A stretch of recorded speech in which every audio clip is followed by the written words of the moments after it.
Hello everyone, खम्मा खड़ी राम राम। मैं मनोज कुमार, एक बार फिर से स्वागत है आप सभी का धाकड़ गेम एकेडमी की ओर से।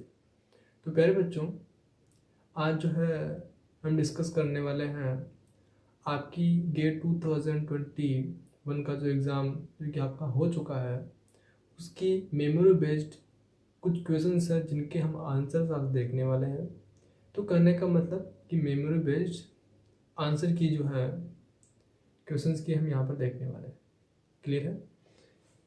तो बच्चों, कुछ क्वेश्चंस हैं और इस लेक्चर में सिर्फ यही क्वेश्चंस नहीं है जो आपको दिख रहे हैं। 20 to 25 क्वेश्चंस हम यहाँ पर राउंड करने वाले हैं। सबसे पहले कुछ इस प्रकार का गिवन था आपका क्वेश्चन जिसमें आपको एसिडिटी बतानी थी, एसिडिटी ऑर्डर आपको बताना था। इनको अगर हम कंपाउंड्स को ओपन करके लिखे बच्चों तो क्या यहाँ पे फ्लोरीन है, यहाँ भी फ्लोरीन है और यहाँ भी क्लोरीन। ये हमारा फर्स्ट कंपाउंड था। सेकंड था हमारा बोरोन, साथ में था फ्लोरीन और साथ में क्लोरीन और ब्रोमीन। और जो थर्ड कंपाउंड था बच्चों हमारा बोरोन, फ्लोरीन, फ्लोरीन, साथ में था हमारा Br। और यहाँ भी क्या बच्चों boron, bromine, bromine and fluorine. अब आप मेरे को बताना था कि इनका एसिडिक ऑर्डर क्या होने वाला है। देखिए, बोरोन के पास क्या है, एक लोन पेयर ऑफ इलेक्ट्रॉन मतलब वैकेंट पी ऑर्बिटल है। यहाँ भी क्या है, वैकेंट पी ऑर्बिटल है। ये क्या कर सकता है, यहाँ से बैक बॉन्डिंग करेगा। ये भी क्या करेगा बच्चों, बैक बॉन्डिंग करेगा और ये भी बैक बॉन्डिंग करेगा। तो ये वाला फ्लोरीन भी बोरोन के वैकेंट पी ऑर्बिटल के साथ बैक बॉन्डिंग कर सकता है। और एसिडिक कैरेक्टर उसका जाता होता है जो कि लोन पेयर ऑफ इलेक्ट्रॉन्स को एक्सेप्ट कर सकती है। दैट मीन उसके पास क्या होना चाहिए, वैकेंट ऑर्बिटल प्रेजेंट होना चाहिए। तो यहाँ पर अगर हम देखें फर्स्ट, सेकेंड, थर्ड, फोर्थ में से ये हमारा क्या है, थर्ड है और ये क्या है, फोर्थ है। यहाँ फ्लोरीन है बैक बॉन्डिंग मैक्सिमम जाने वाली है। साथ में क्या हमारा क्लोरीन जो कि 3p है, राइट। और यहाँ पे इस वाले को कंपेयर करें, पहले जहाँ पे दो फ्लोरीन्स हैं वहाँ पर कंपेरिजन कर लेते हैं, क्योंकि यहाँ पर क्या होने वाली है, ये 2p ओवरलैपिंग होगी, 2p होंगे, जिससे क्या होगा, यहाँ पर मैक्सिमम बैक बॉन्डिंग होने वाली है, मैक्सिमम पाई बैक बॉन्डिंग होने वाली है। इसका मतलब ये जो वैकेंट पी ऑर्बिटल है वो लोन पेयर ऑफ इलेक्ट्रॉन्स को एक्सेप्ट नहीं करेगा। दैट मींस इसकी एसिडिटी सबसे कम होने वाली है। क्लोरीन और ब्रोमीन दोनों में से एक डिसाइड कर सकता है। ये क्या हमारा 4p है और 4p कम अच्छे से डोनेट कर पाएगा, जबकि 3p ज्यादा डोनेट करेगा अपने लोन पेयर ऑफ इलेक्ट्रॉन्स को यहाँ पर। इसका मतलब कि थर्ड और फर्स्ट में से अगर हम प्रायोरिटी दें तो फर्स्ट की एसिडिटी जो है वो सबसे कम होने वाली है। क्या होगी बच्चों, फर्स्ट की एसिडिटी सबसे कम होगी देन थर्ड की, राइट। अब बात करते हैं कि सेकेंड और फोर्थ में से, राइट। देखिए यहाँ पे क्या 2p है और यहाँ पे भी क्या है, सॉरी यहाँ पे क्या 3p है और ये क्या हमारा 4p है। ये तो बैक बॉन्डिंग करेगा सही, यहाँ पे फ्लोरीन बैक बॉन्डिंग कर सकेगा, तो हम फ्लोरीन से तो डिसाइड नहीं कर पाएंगे। तो यहाँ पे 3p है और 4p है। 3p अपने लोन पेयर ऑफ इलेक्ट्रॉन्स को देगा तो बैक बॉन्डिंग ये ज्यादा करेगा कंपेयर टू ब्रोमीन के। और यहाँ पे क्या दोनों ही ब्रोमीन है, यानी कि 4p है, तो यहाँ पर तो पाई बैक बॉन्डिंग होनी ही नहीं है, सबसे कम होगी। तो सबसे कम पाई बैक बॉन्डिंग होगी तो वैकेंट पी ऑर्बिटल ज्यादा होगा यहाँ पर, यानी कि ये एक्सेप्ट करने की प्रोबेबिलिटी ज्यादा रखेगा लोन पेयर ऑफ इलेक्ट्रॉन्स की। तो जितना ज्यादा लोन पेयर ऑफ इलेक्ट्रॉन्स को एक्सेप्ट कर पाएगा उसकी एसिडिटी सबसे ज्यादा होगी। इसका मतलब जो फोर्थ की प्रायोरिटी है वो सबसे ज्यादा और देन सेकंड की। तो ये क्या होगा, हमारा करेक्ट एसिडिटी ऑर्डर होगा हमारे फर्स्ट के अंदर, ठीक है। तो ये है हमारा फर्स्ट का, जहां पर हमने देखा करेक्ट आंसर एसिडिटी ऑर्डर। इसको नोट कीजिए, चले, ठीक है। तो फर्स्ट वाला होता है हमारा कवर। अभी देखिए इसको रफ कर दें, क्योंकि किसी काम का नहीं है, क्योंकि हमने कवर कर लिया। अभी यहाँ पे पूछा है बच्चों इसमें कि लिस्ट एसिडिक कौन कौन से, कुछ कंपाउंड्स गिवन है, 1, 2, 3 और 4 कंपाउंड्स गिवन है। इसमें से पूछा है कि सबसे कम एसिडिक कौन है। तो सबसे कम एसिडिक वही होगा जो कि सबसे धीरे से H+ को डोनेट करेगा, और सबसे ज्यादा एसिडिक वही होगा जो कि ज्यादा फास्ट क्या करेगा, प्रोटॉन को डोनेट करेगा। यहाँ पे भी प्रोटॉन है, यहाँ पे नेगेटिव चार्ज लगाइए, यहाँ भी नेगेटिव चार्ज होगा, यहाँ भी नेगेटिव और यहाँ भी नेगेटिव। ठीक है, अब सिंपल सा देख लीजिए कि जो ज्यादा नेगेटिव चार्ज स्टेबल होगा वो सबसे ज्यादा एसिडिक प्रोटॉन रहा होगा, और वही सबसे ज्यादा एसिडिक नेचर का होगा। ये यहाँ भी कॉन्जुगेशन में जाएगा, इधर भी कॉन्जुगेशन है, इधर भी कॉन्जुगेशन है, यानी कि ये सबसे ज्यादा मोस्ट एसिडिक नेचर का होगा। उसके बाद यहाँ पे देखें तो ये भी कॉन्जुगेशन में जा रहा है और ये भी कॉन्जुगेशन में जाएगा। ये क्या हमारा sp3 sp कार्बन है, और sp कार्बन पे नेगेटिव चार्ज है, लेकिन इन तीनों में क्या है बच्चों, कॉन्जुगेशन में हमारा नेगेटिव चार्ज डीलोकलाइज हो रहा है, जिसकी वजह से नेगेटिव चार्ज की स्टेबिलिटी और भी ज्यादा इंक्रीज कर रही है। लेकिन यहाँ पे कोई भी कॉन्जुगेशन में नेगेटिव चार्ज का जाना नहीं हो रहा है, इसी वजह से हमारा सबसे लीस्ट एसिडिक जो है वो यही कंपाउंड होने वाला है। ठीक है, तो ये हमारा क्या इसका आंसर करेक्ट है। चलिए फिर आगे। अब जो थर्ड क्वेश्चन है इसमें पूछा है कि शेप अपने को बतानी है, ज्योमेट्री के बारे में पूछा है। किसके बारे में पूछा बच्चों, शेप के बारे में। शेप और ज्योमेट्री में क्या डिफरेंस है, शेप में हम लोन पेयर ऑफ इलेक्ट्रॉन्स को काउंट नहीं करते हैं, ज्योमेट्री में हम लोन पेयर ऑफ इलेक्ट्रॉन्स को काउंट करते हैं। तो यहाँ पर जो ClF3 है बच्चों, इसका होगा हमारा टी शेप। क्या होगा बच्चों, टी शेप होगा। सेम XeO F2 का भी क्या होगा बच्चों, हमारा टी शेप ही होने वाला है कुछ इस प्रकार से। तो ये भी हमारा टी शेप होगा, ये भी हमारा टी शेप होगा। और नाइट्रोजन को अगर आप देखेंगे, डबल बॉन्ड नाइट्रोजन, इस पे पॉजिटिव चार्ज, यहाँ पे नेगेटिव और यहाँ पे नेगेटिव। क्या है, लीनियर है, लीनियर होगा।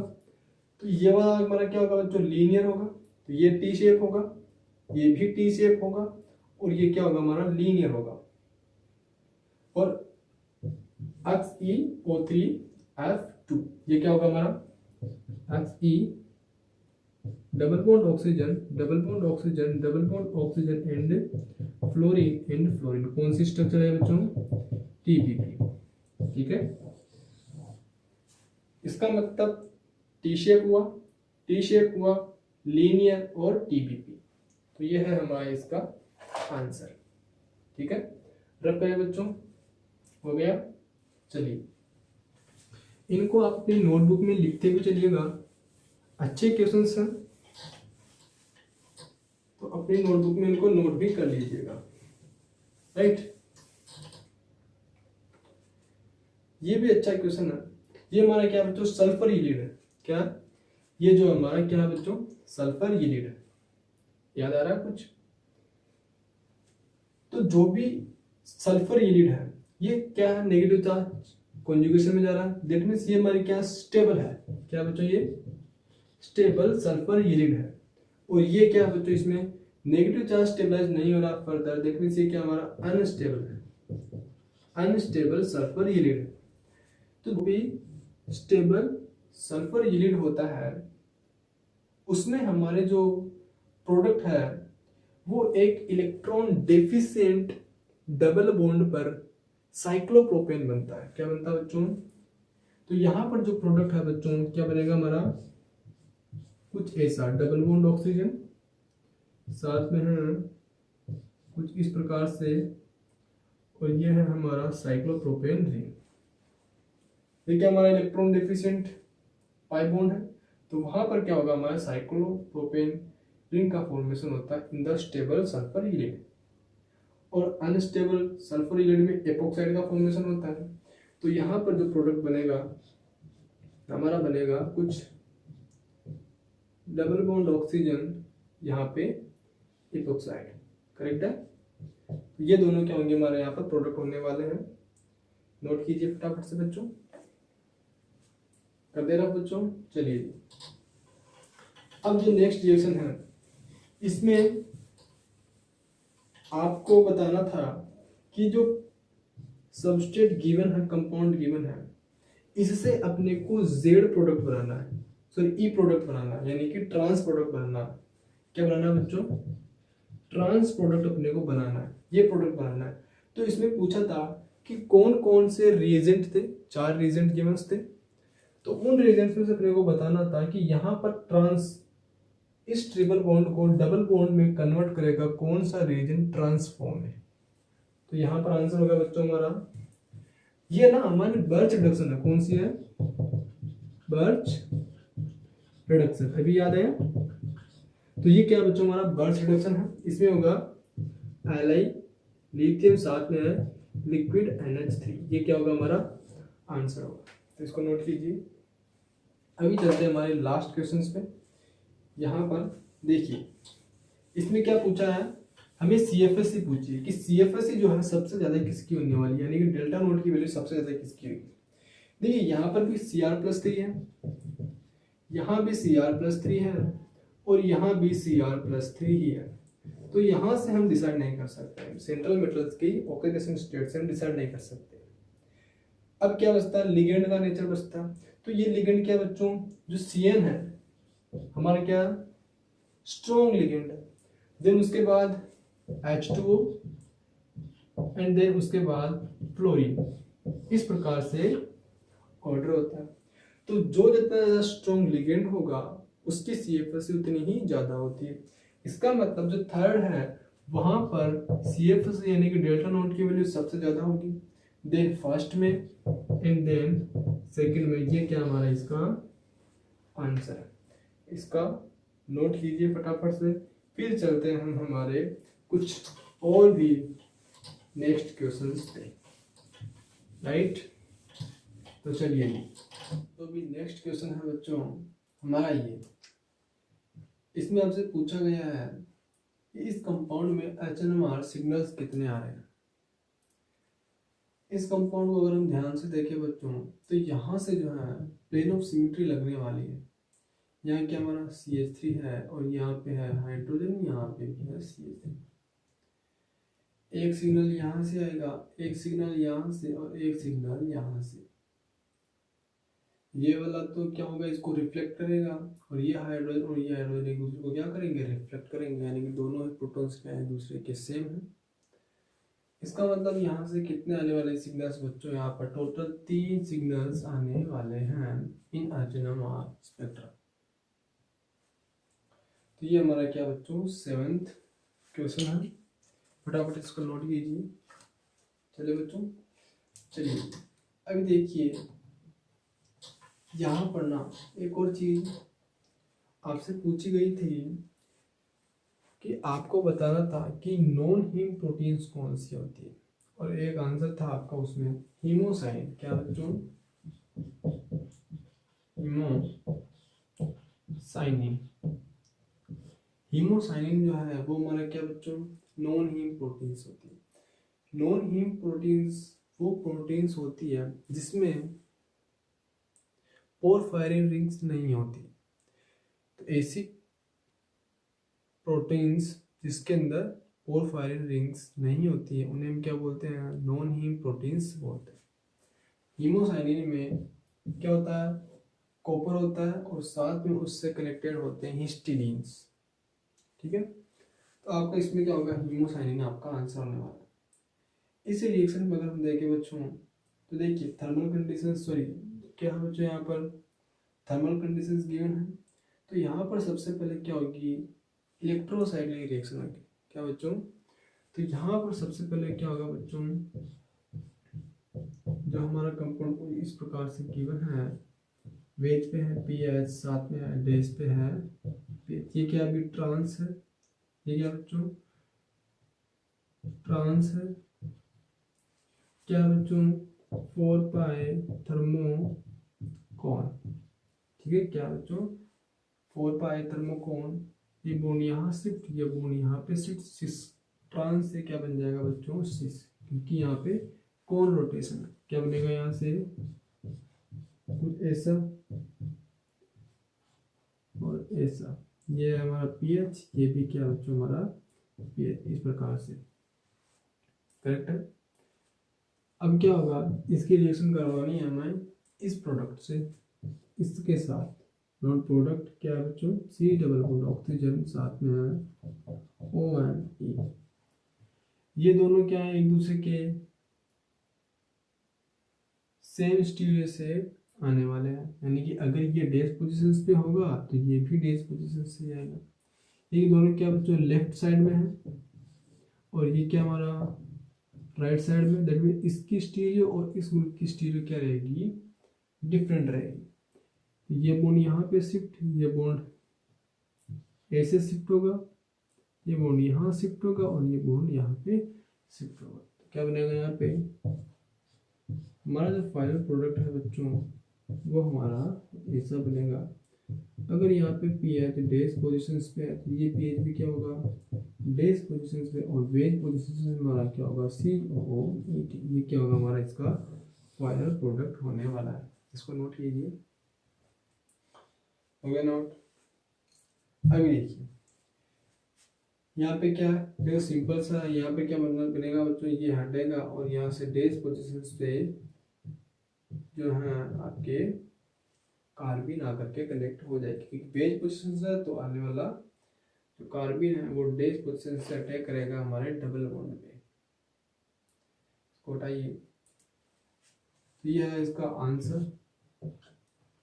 10 हो गया, 9 हो गया, 8 हो गया एंड 7 हो गया। आपसे एक पूछा गया था कि कुछ ऑप्शंस थे, उसमें से आपसे पूछा गया था कि न्यूक्लियोटाइड्स कौन सा, जैसे कि RNA है, DNA है, ठीक है। तो न्यूक्लियोटाइड्स उसमें करेक्ट ऑप्शन था बच्चों AMP, एडेनोसिन मोनोफॉस्फेट। क्या बच्चों, एडेनोसिन मोनोफॉस्फेट,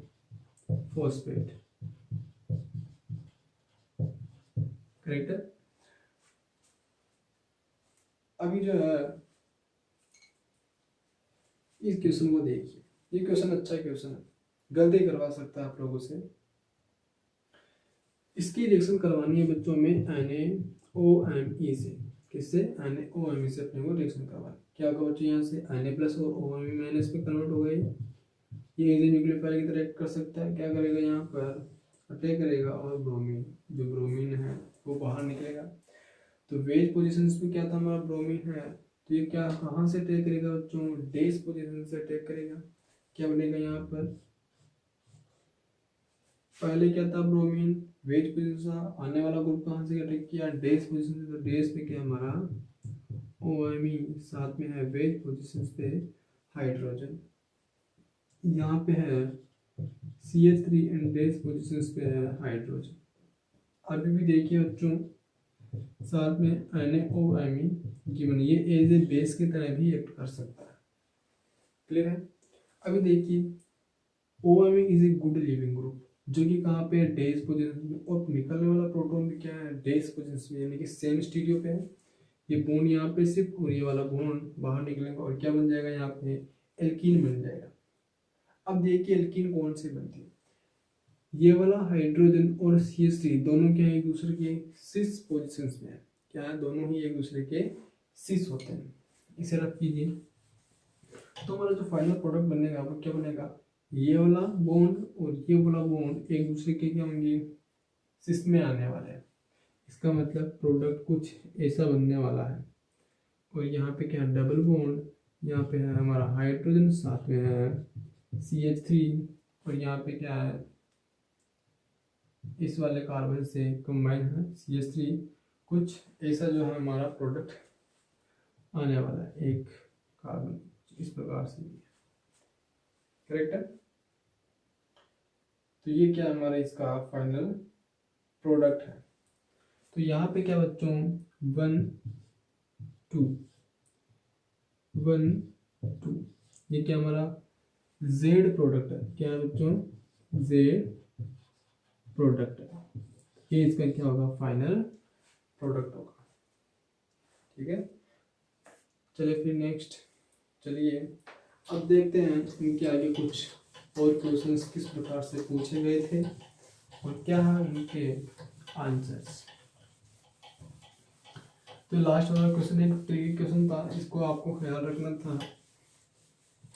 ध्यान रखना था। तो चलते हैं नेक्स्ट क्वेश्चन। तो अभी नेक्स्ट क्वेश्चन है हमारा ये। इस क्वेश्चन में पूछा गया है कि ये कंपाउंड्स इनकी रिएक्शंस होती है साथ में क्या है, थर्मल कंडीशंस गिवन है। तो यहाँ पे क्या होने वाला है, साइक्लो एडिशन। कौन सा, 4+2 साइक्लो एडिशन रिएक्शंस होने वाली है। इस रिएक्शन में क्या होगा, ये बॉन्ड से मूव करेगा, ये बॉन्ड से मूव करेगा। ठीक है, इस प्रकार से क्या होंगे, ये मूव करेंगे और ये बॉन्ड ऐसे मूव करेगा। इसको आपको इस तरीके से जो है लिखना है, CN। अब क्या होगा, ये बॉन्ड ऐसे मूव करेगा, क्या बनेगा बच्चों, यहाँ से कुछ ऐसा बनेगा, OMe दिख नहीं रहा होगा आप लोगों को ऊपर, साथ में क्या है तो यहाँ पर OMe है, यहाँ पे डबल बॉन्ड साथ में OSI Me3 एंड साथ में है यहाँ पे CN। अभी क्या होगा, साथ में आपको गिवन था HCl, क्या था, HCl गिवन था। क्या होगा, ये यहाँ से रिमूव होगा, ये यहाँ पे, और लोन पेयर ऑफ इलेक्ट्रॉन्स यहाँ पे आ जाएंगे। तो फाइनल प्रोडक्ट हमारा क्या होगा बच्चों, डबल बॉन्ड ऑक्सीजन और यहाँ पे है, तो ये क्या हमारा इसका फाइनल प्रोडक्ट होने वाला है। ठीक है, हो गया। चले अब जो ये नेक्स्ट क्वेश्चन है, इसमें देखिए आपसे पूछा गया था कि यहाँ पर कलर इंटेंसिटी क्या है। क्या बच्चों, मोलर एब्जॉर्प्टिविटी जो आपको इस क्वेश्चन में पूछी गई थी कि किसकी मोलर एब्जॉर्प्टिविटी सबसे ज़्यादा है, जो इंटेंसिटी है वो किसकी ज़्यादा है, कलर इंटेंसिटी सबसे ज़्यादा किसकी होने वाली। तो यहाँ पर सबसे पहले क्या करेंगे, इसको सोल्व करने के लिए जितने भी सेंट्रल एटम्स हैं, सेंट्रल मेटल्स हैं, उन सभी की ऑक्सीडेशन स्टेट निकालो। जैसे कि टाइटेनियम 3+ है, साथ में है Mn2+, Cr+6 है और Ni2+ है। इसका क्या है D1, इसका क्या है D5 और इसका क्या है बच्चों, यहाँ पर देखिए क्या होगा, चार्ज ट्रांसफर होगा इसमें। क्या होगा, चार्ज ट्रांसफर होने वाला है, क्योंकि ऑक्सीजन अपने चार्ज को क्या करेगा, अपने इलेक्ट्रॉन्स को ट्रांसफर करता है। इसका मतलब यहाँ पर सबसे ज़्यादा इसकी इंटेंसिटी होने वाली, तो इंटेंसिटी सबसे ज़्यादा यहाँ पर होने वाली। इसका मतलब जो Cr+6 है वो तो सबसे ऊपर आने वाला है, नो डाउट। साथ में क्या है ये D8, 3D8। इसको अगर हम देखें तो क्या होगा, कुछ इस प्रकार से फिल करेंगे, 5 इलेक्ट्रॉन्स को भी हम ऐसे फिल करेंगे 5, और यहाँ पे D8 के अंदर हम कैसे फिल करेंगे बच्चों, इसे 1 2 3 4 5 6 7 और 8। देखिए यहाँ पर अगर हम देखते हैं तो स्पिन अलाउड है, स्पिन यानी कि ΔS क्या है, अलाउड है। स्पिन अलाउड ट्रांजिशन है, साथ में DD ट्रांजिशन भी, इसका मतलब ये कलर्ड होगा। यहाँ पर क्या है, यहाँ पे क्या हो रहा है, एक ही ट्रांजिशन हो रहा है, यहाँ पे क्या होंगे, 2 ट्रांजिशंस होंगे, और क्या है, दोनों ही स्पिन अलाउड है, साथ में DD ट्रांजिशंस भी है। यानी कि Ni2+3 की इंटेंसिटी ज़्यादा होगी Ti3+ से, यानी कि जो हमने Cr+6 लिया उसकी इंटेंसिटी सबसे ज़्यादा होगी। देन Na2+ की इंटेंसिटी होगी, देन Ti+3 की, और सबसे कम इंटेंसिटी होगी क्योंकि यहाँ पर DD ट्रांजिशंस भी नहीं है, साथ में स्पिन अलाउड भी नहीं है। क्या ये DD ट्रांजिशन भी है और स्पिन अलाउड भी नहीं है। क्या बच्चों, यहाँ पर स्पिन अलाउड नहीं होने की वजह से क्या होगा, यहाँ पर कलर इंटेंसिटी जो है वो मोलर एब्जॉर्प्टिविटी है वो सबसे कम होने वाली।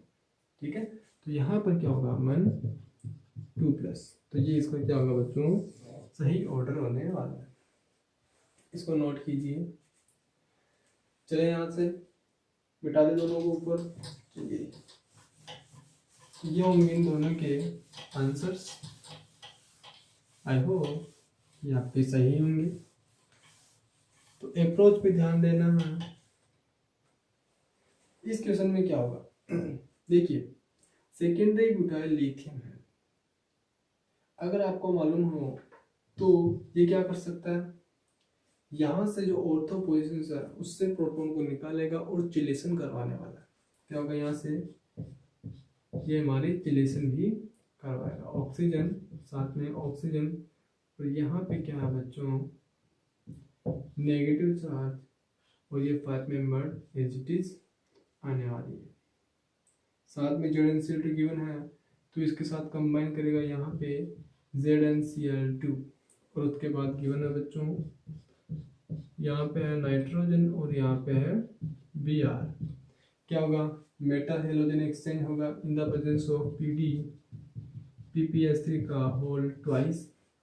क्या करो, इसे इन दोनों को क्या करो, रिमूव करो और इसको इसके साथ कंबाइन कर दो। क्या होगा यहाँ पर मेटल हेलोजन एक्सचेंज। तो जो फाइनल प्रोडक्ट है उसमें क्या आएगा बच्चों, कुछ ऐसा जो है हमारे पास ऑक्सीजन साथ में है कुछ ऐसा, और यहाँ पर हमारी कुछ इस प्रकार से जो है प्रोडक्ट बनने वाला है। तो ये क्या होगा, हमारे इसका फाइनल प्रोडक्ट आएगा। इसको नोट कीजिए फटाफट से, फिर चलते हैं नेक्स्ट क्वेश्चंस पे। कर दे रहा इसको। चलिए, ये फेज डायग्राम वाला क्वेश्चन आया था बच्चों, इसमें आपके ये मल्टीपल MSQ वाला क्वेश्चन था, है ना। इसमें क्या था, आपको कुछ इस प्रकार का गिवन था, इधर क्या था आपका टेम्परेचर और इधर था आपका प्रेशर, साथ में कुछ इस प्रकार का जो है आपको डायग्राम गिवन था।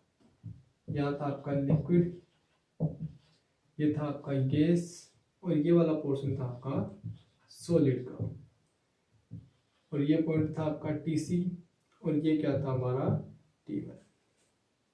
तो इसमें जो है दो ऑप्शंस उसमें थे। ये जो TC है ये हमारा सॉलिड के साथ भी, लिक्विड के साथ भी और गैसेस के साथ क्या है इक्विलिब्रियम स्टेट में। तो ये तीनों ही स्टेट में क्या कर सकता है, ये कन्वर्ट हो सकता है। यानी कि ये जो TC है वो किसमें है, ऑल 3 फेजेज में, ऑल 3 फेजेस। ठीक है, पहला आंसर ये होना चाहिए था। और उसके बाद लिखा हुआ था कि बच्चों आपका सेकंड ऑप्शन था एक और, उसमें ये था कि बिलो द TC, है ना, बिलो द TC, यानी कि TC के हम जैसे नीचे जाते हैं तो क्या होगा, वो सिर्फ और सिर्फ सॉलिड में और गैस में कन्वर्ट हो सकता है। सॉलिड और गैस के साथ क्या है, वो इक्विलिब्रियम स्टेट में, लिक्विड के साथ नहीं होता है। तो यही अपने को करना था कि जो TC है, बिलो द TC है, नॉट एग्जिस्ट इन लिक्विड। क्या बच्चों, ये नॉट एग्जिस्ट इन लिक्विड, ये क्या था इसका आंसर था। ये MSQ का एक क्वेश्चन था, ये हमारा फेज डायग्राम से क्वेश्चन आया था। ठीक है, रख करें इसको। चले फिर देखिए, एक क्वेश्चन है आपका ये जो ऑर्गेनिक मेटेलिक कंपाउंड्स है, इस क्वेश्चन में आपको एक गिवन था कंपाउंड, और बताना था कि मेटल मेटल के बीच में बॉन्ड ऑर्डर कितना होगा, यानी कि इन दोनों के बीच में कितना बॉन्ड्स आने वाला है। ठीक है, देखते हैं। तो फॉर्मूला क्या है, 18n minus valence electron divided by 2। क्या है यहाँ पर, MO कितना इलेक्ट्रॉन्स है, 6 electrons plus 5 electrons plus 2 and 2 4 electrons. क्या बच्चों यहाँ पर 9 + 6 = 15 इलेक्ट्रॉन्स, और कितने हैं मल्टीप्लाई 2 यानी कि 13 इलेक्ट्रॉन्स यहाँ से आने वाले। दैट मीन्स वैलेंस इलेक्ट्रॉन्स कितने हैं 13। 18 कितने मेटल्स हैं 2, तो 2 माइनस 13 डिवाइडेड बाय 2 यानी कि 36 minus 30 divided by 2, 6 divided by 2 यानी कि 3 जो है इसका आंसर आएगा।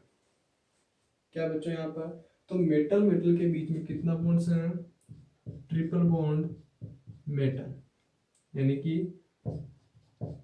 एमओ यहाँ पे भी है, एमओ साथ में है Cp CO and CO, similarly Cp CO and CO। ये क्या हमारा इसका स्ट्रक्चर है।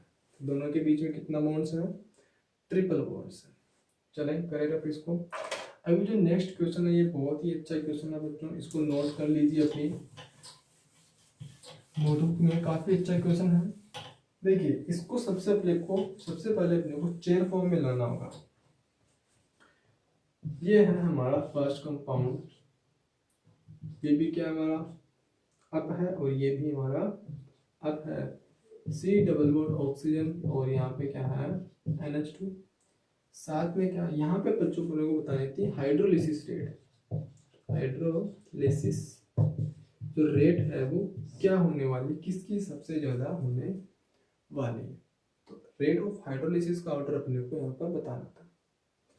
क्या होगा यहाँ से एक और, ये फर्स्ट का है और सेकंड की जो चेयर फॉर्म है C double bond oxygen O ET साथ में है यहाँ पर, और जो थर्ड है उसका chair form C double bond oxygen O ET साथ में है ऐसे। तो ये इसका क्या है चेयर फॉर्म है, इसकी रिएक्शन करवानी है H2O से, और यहाँ भी H2O एंड यहाँ भी क्या है H2O।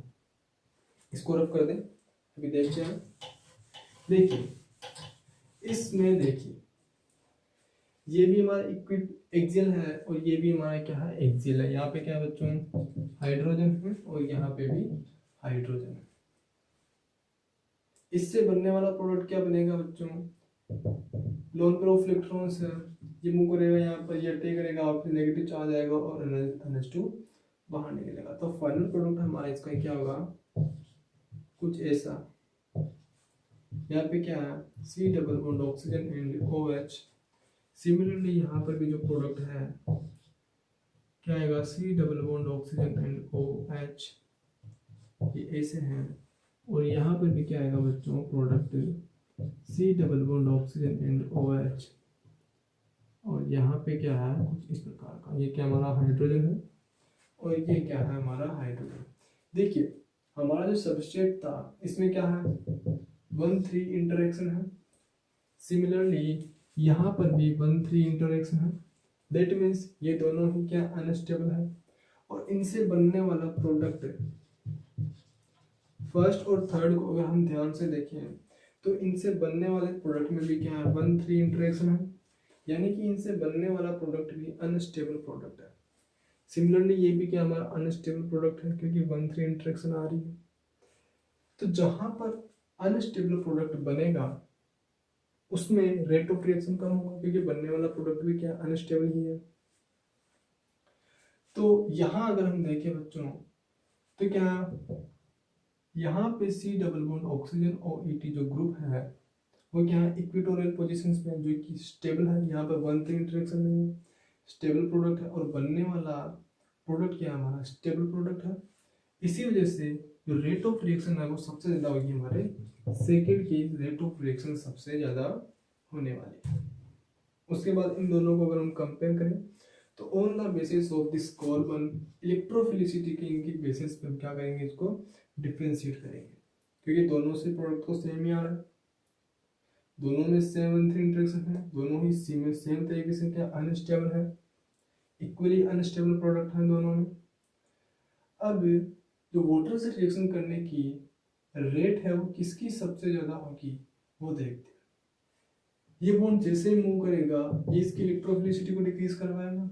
सिमिलरली ये बॉन्ड जैसे ही मूव करेगा यहाँ पे भी लोन पेयर ऑफ इलेक्ट्रॉन हो, ये भी अपनी इसकी इलेक्ट्रोफिलिसिटी को डिक्रीज करवाएगा। अब देखिए नाइट्रोजन कम इलेक्ट्रोनेगेटिव है और ऑक्सीजन ज्यादा इलेक्ट्रोनेगेटिव है, तो लोन पेयर इतने आसानी से यहाँ पर डीलोकलाइज नहीं होंगे। लेकिन नाइट्रोजन की इलेक्ट्रोनेगेटिविटी कंपेयर टू ऑक्सीजन कम है, इसका मतलब ये इजीली क्या होंगे यहाँ पर डीलोकलाइज हो जाएंगे। और जितना ज्यादा इन लोन पेयर ऑफ इलेक्ट्रॉन्स का डीलोकलाइजेशन होगा फास्ट, कार्बन की इलेक्ट्रोफिलिसिटी डिक्रीज करेगी, और इलेक्ट्रोफिलिसिटी अगर डिक्रीज करेगी तो H2 के अटैक करने की प्रोबेबिलिटी भी कम हो जाएगी, यानी कि फर्स्ट की जो रेट है वो थर्ड से कम होगी। इसका मतलब जो फर्स्ट की रेट है वो थर्ड से कम होगी, यानी कि यहाँ पे है 3 और यहाँ पे है बस, तो ये क्या होगा, इसका रेट ऑफ हाइड्रोलिसिस का ऑर्डर होने वाला है। ठीक है, तो सबसे ज़्यादा किसकी है, सेकंड की। सबसे कम रेट फर्स्ट की होगी, और सबसे उसके बीच में यानी कि सेकंड के बाद थर्ड की होगी, एंड फिर फर्स्ट की जो है रेट होने वाली। तो यह है इसका हाइड्रोलिसिस रेट। तो बस इतना सा ही है। तो यह है कुछ मेमोरी बेस्ड क्वेश्चंस, और आज के लिए बस इतना ही। मिलते हैं नेक्स्ट वीडियो में, तब तक के लिए thank you so much for watching this video. और हाँ, जय किसान जय भारत, वंदे मातरम।